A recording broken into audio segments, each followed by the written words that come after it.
Vida de los santos de Alban Butler, 31 de julio, Beato Justino Jacobis, obispo titular de Nilópolis. Aproximadamente la mitad de la población de Etiopía es cristiana. La otra mitad está compuesta de maometanos, judíos y gentiles. Los sirios y egipcios evangelizaron Etiopía en el siglo IV. Desde entonces, la iglesia etíope ha dependido en cierta medida del patriarca copto de Alejandría. Por ello, cuando los egipcios y los sirios se adhirieron al cisma monofisita después del año 451, los etíopes los siguieron por ese camino. Durante muchos siglos, la iglesia de Etiopía fue la más aislada y abandonada de las iglesias cristianas. Sin embargo, en el siglo XVI hubo muchas expediciones comerciales y militares portuguesas al Mar Rojo. Gracias a ese contacto, el Negus, emperador etíope Susneyos, entró en comunión con la Iglesia Católica en el siglo XVII. Desgraciadamente, Susneyos echó a perder ese gran movimiento con los métodos que empleó para imponer el catolicismo a sus súbditos. Por otra parte, los misioneros de la Compañía de Jesús, en vez de oponerse a tales métodos, no hicieron más que complicar la situación con su estrechez e intransigencia. El resultado de ello fue la violenta persecución que estalló en 1632.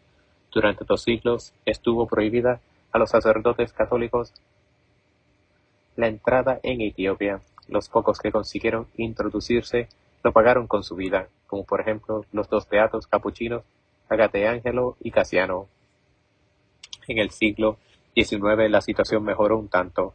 En 1839 los exploradores Arnaldo y Antonio de Abadie de Arrasat emplearon su influencia para obtener la fundación de una misión católica en Adua.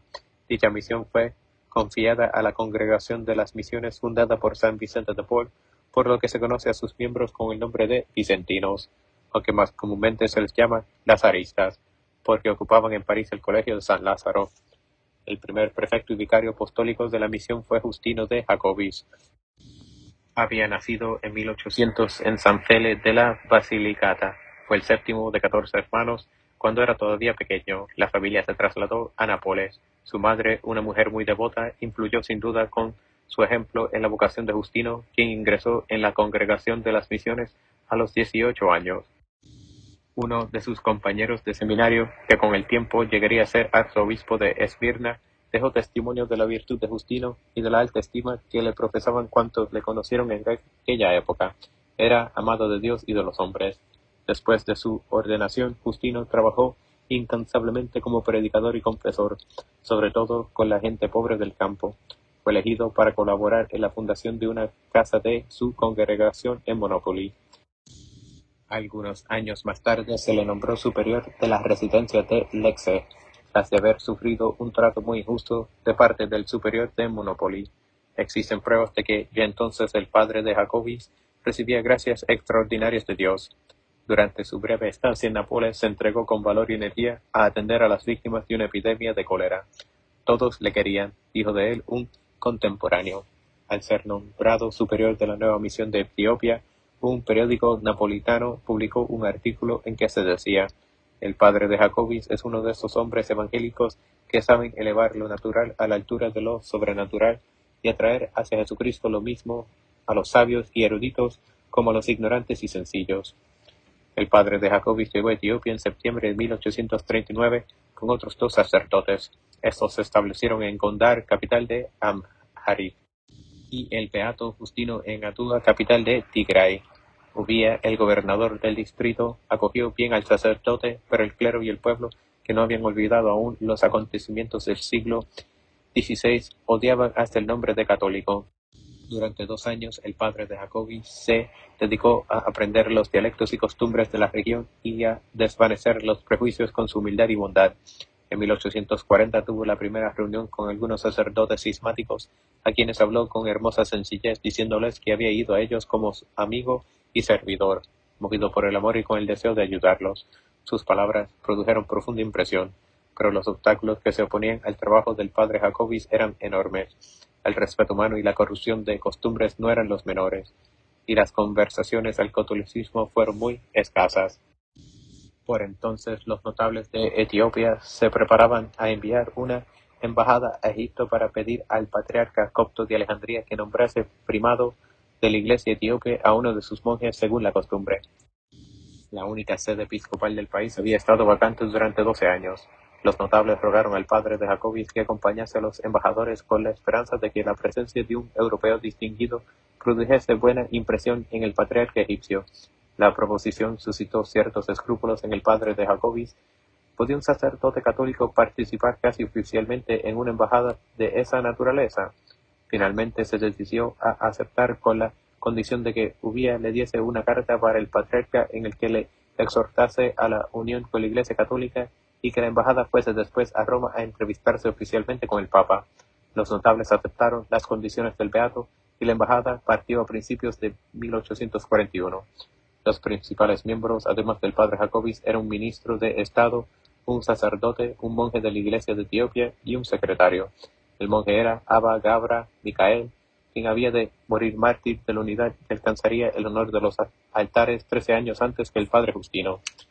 Al principio los embajadores más bien ignoraban al padre Justino, a quien consideraban como extranjero y hereje, pero el beato los fue ganando poco a poco con su cortesía y amabilidad, y el testimonio del secretario principal demuestra que el Cairo le comparaban ya favorablemente con el mismo patriarca copto.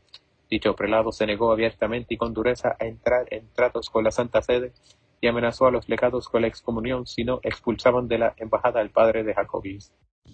Además, el patriarca presidió una elección que elevó fraudulentamente a la sede episcopal de Etiopía a un monje joven e ignorante, que ni siquiera tenía la edad canónica. El monje tomó en su consagración el nombre de Salama. Pronto volveremos a encontrarle. Entretanto, parecía que el viaje a Roma no podría llevarse a cabo. Sin embargo, Gabra Micael y algunos otros legados, desafiando la cólera del patriarca, acompañaron al beato Justino a la ciudad eterna. El Papa Gregorio XVI los acogió cordialmente. El día de la Asunción asistieron a misa en la Basílica de San Pedro y partieron de Roma vivamente impresionados. Solo uno de los embajadores manifestó su repudio por el cisma cuando la comitiva estuvo de regreso en Jerusalén. Pero el padre de Jacobis sembraba ya la buena semilla. Por entonces escribió: la visita a Roma cambió las ideas de mis pobres etíopes, fue el mejor curso de teología que hubiesen podido recibir. Durante algún tiempo el porvenir de la misión de Etiopía pareció aclararse, pese a todos los obstáculos de la falta de comprensión, la ignorancia y la maledicencia. Se había formado ya un núcleo de católicos indígenas, entre los que se contaban los monjes Gabra Micael y Tacla Aymanot. Antonio de Abadie, quien se hallaba en el distrito de Gaya, a donde no había entrado todavía ningún sacerdote, escribió una carta muy optimista a Montalembert, el padre de Jacobis, comprendiendo la necesidad de fundar un colegio para educar a la futura generación del clero indígena, escribió al superior general de la Congregación de las Misiones, diciéndole que desde hace un año buscaba un sitio para el colegio de Massawa, población que se hallaba en una isla del Mar Rojo, con la intención de que sirviese de centro religioso y de sitio de refugio para los católicos en caso de persecución. Finalmente encontró el lugar que buscaba, una propiedad del monasterio de Gunda Gunda, algunos de cuyos miembros se habían convertido al catolicismo y querían bien al Abba Jacob, como le llamaban. El colegio se inauguró en Douala de Adigrat en 1845. El personal estaba compuesto por el padre Biancheri, 3 sacerdotes etíopes, 2 monjes y un hermano lejo italiano. También había un laico etíope que se encargaba de los alumnos. El seminario progresó tan rápidamente que el beato Justino consideró que había llegado el momento de pedir a la Santa Sede que nombrase un obispo. En 1846 quedó constituido el Vicariato Apostólico de Gaya. El primer obispo fue Monseñor Guillermo Masaya, más tarde cardenal, a quien asistían 2 frailes menores capuchinos. La popularidad del abad Jacob y el éxito de sus actividades no habían escapado al jefe de la Iglesia Nacional, Abuna Salama, quien fulminó la excomunión contra todos aquellos que le diesen comida y bebida durante sus viajes, o aceptasen dinero de su mano.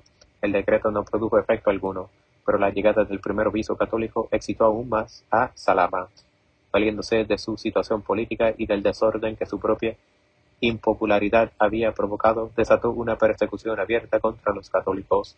Los alumnos de los colegios y los grupos de católicos fueron dispersados, el catolicismo fue proscrito. Monseñor Masae tuvo que retirarse a Aden y el padre Jacobi se vio acosado por los perseguidores. Subgadis, el protector de Salama, escribió a los jefes de tribus: «Dad muerte al abad Jacob y a todos los suyos». Matar a uno solo de los que practican su religión equivale a ganar 7 coronas en el cielo. Precisamente entonces se transformó la prefectura del Beato Justino en vicariato y éste recibió la consagración episcopal secretamente en Masagua de manos de Monseñor Masaya en 1848. Aunque seguía perteneciendo al rito latino, se le concedió la facultad de celebrar la misa y administrar los sacramentos, especialmente el sacramento del orden, de acuerdo con el rito etíope. El primer sacerdote que recibió la ordenación de sus manos fue el beato Grava Micael, quien tenía entonces 70 años. No todos los que se habían reconciliado con la Iglesia permanecieron firmes durante la persecución, pero algunos murieron por la fe. A pesar de la persecución, la obra del beato Justino no dejó de fructificar en algunos sitios.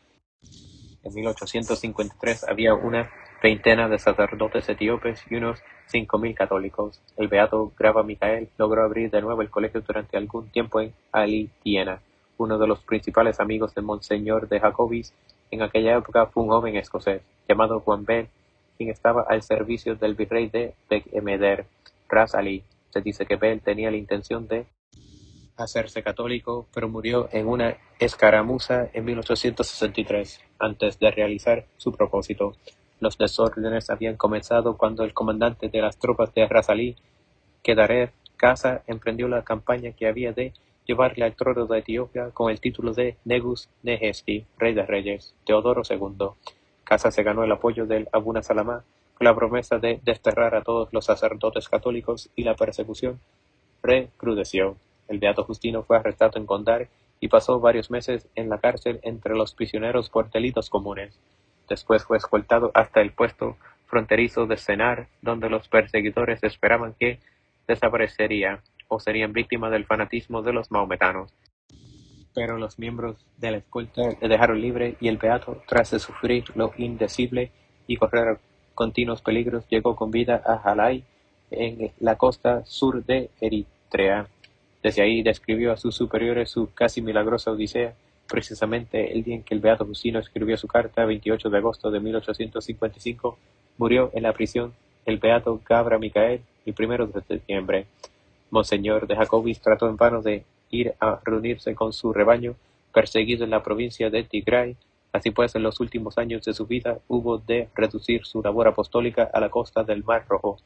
A fines de 1859, el gobierno francés envió al conde de Roussel como legado extraordinario en una misión política ante Negusiei, gobernador de Tigray.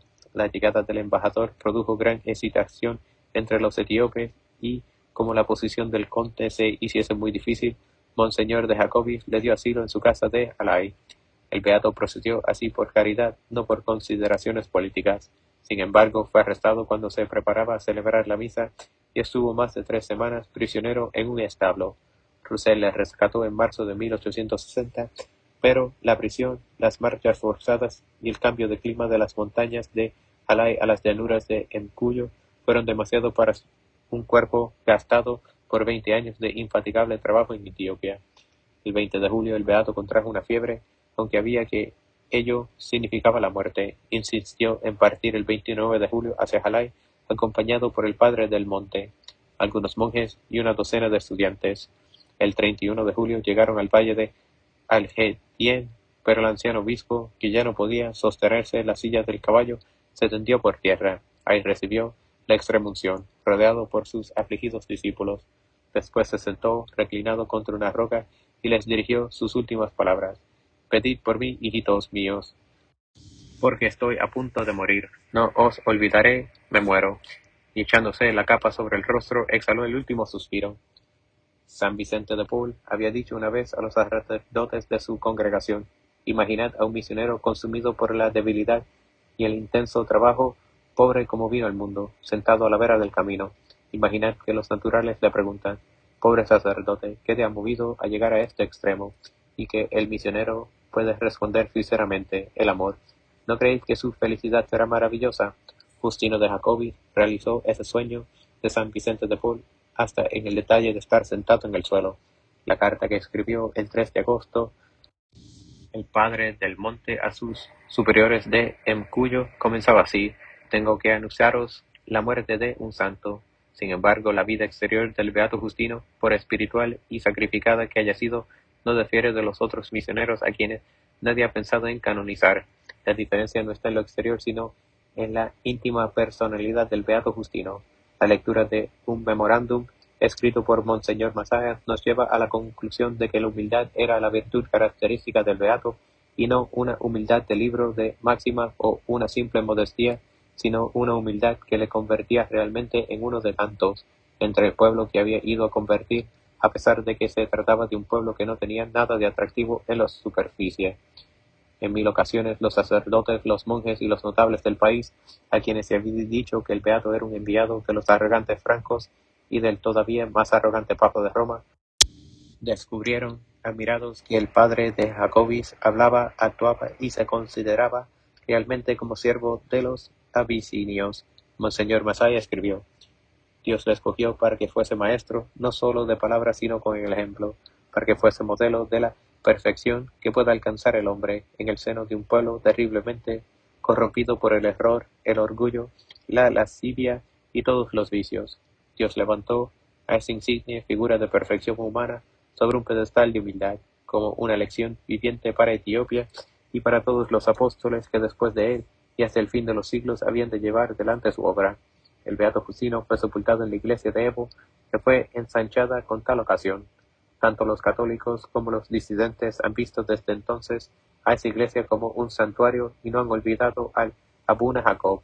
El 14 de mayo de 1939, la iglesia consagró oficialmente la tradición, incluyendo a Justino de Jacobis en el número de los beatos.